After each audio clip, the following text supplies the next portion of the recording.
Nous sommes de retour dans le live de TV Finance. Merci d'être avec nous si vous nous rejoignez. On va se brancher sans plus attendre au marché boursier, notamment à la Bourse de Paris. Et pour les commenter en direct, on retrouve Hervé Dupré, trader, fondateur du site cartrading.com. Bonjour Hervé. Bonjour Jean.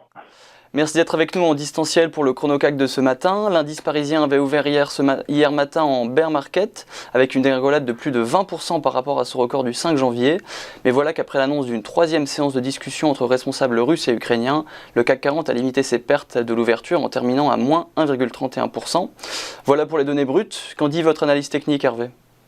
Alors techniquement, effectivement, après cette grosse glissade qui a complètement inversé le trend haussier, hier sur ces nouvelles, on va pas dire positives, mais moins alarmantes que tout ce que nous avons eu la semaine dernière, le marché a possiblement marqué une bougie d'arrêt.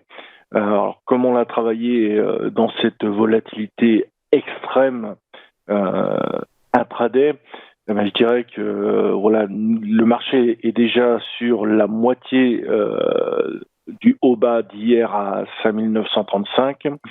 Nous ouvrons en gap baissier à 5982. La note plutôt positive dans la journée d'hier, c'est d'avoir réussi à combler le gap overweek.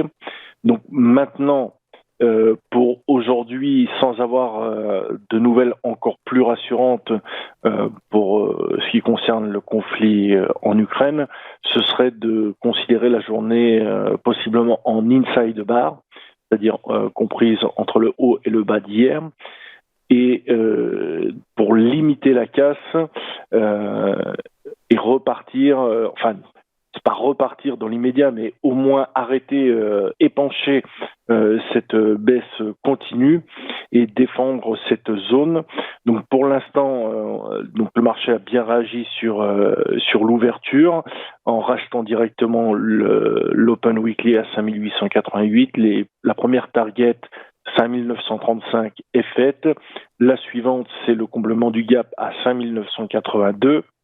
Et puis après, dans la matinée, je pense qu'il faut s'attendre quand même à une grosse volatilité avec plusieurs allers-retours, on va dire entre 6016 et 5935.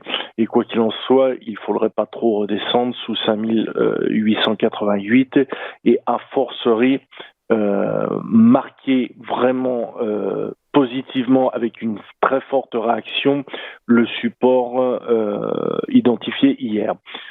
Pour cet après-midi, et on est toujours dans l'attente pour demain et après-demain, nous avons l'IPC, enfin le PIB déjà du Japon cette nuit, la nuit prochaine, l'IPC et la BCE jeudi.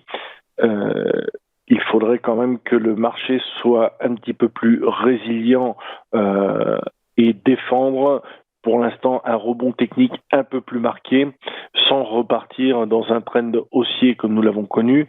Le retracement que nous avons eu depuis les plus hauts est quand même relativement profond. Donc il faut être très très alerte sur les marchés avec des mouvements assez brutaux. Donc plutôt de la prudence, mais je pense qu'on arrive quand même sur des points où il est intéressant de se repositionner dans le sens achat, au moins dans un premier temps pour marquer un rebond technique.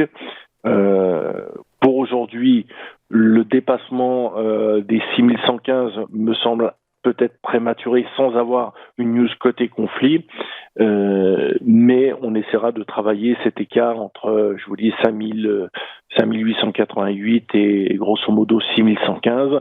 En cas de breakout versus J-1, on peut peut-être envisager 6168 et 6269 et dans vraiment un élan très très positif, ce serait le comblement du gap à 6378. Voilà, un retour sous le plus bas d'hier nous laisserait entrevoir les 5704, voire les 5614, auquel cas le marché montrerait encore de la faiblesse. Voilà ce que je peux vous dire. Merci Hervé Dupré pour vos lumières sur l'ouverture de ce matin. Vous êtes, je le rappelle, trader et fondateur du site carltrading.com. De notre côté, on marque une courte pause et juste après, nous retrouverons Mathieu Driol pour les Market Movers du jour. A tout de suite sur TV Finance.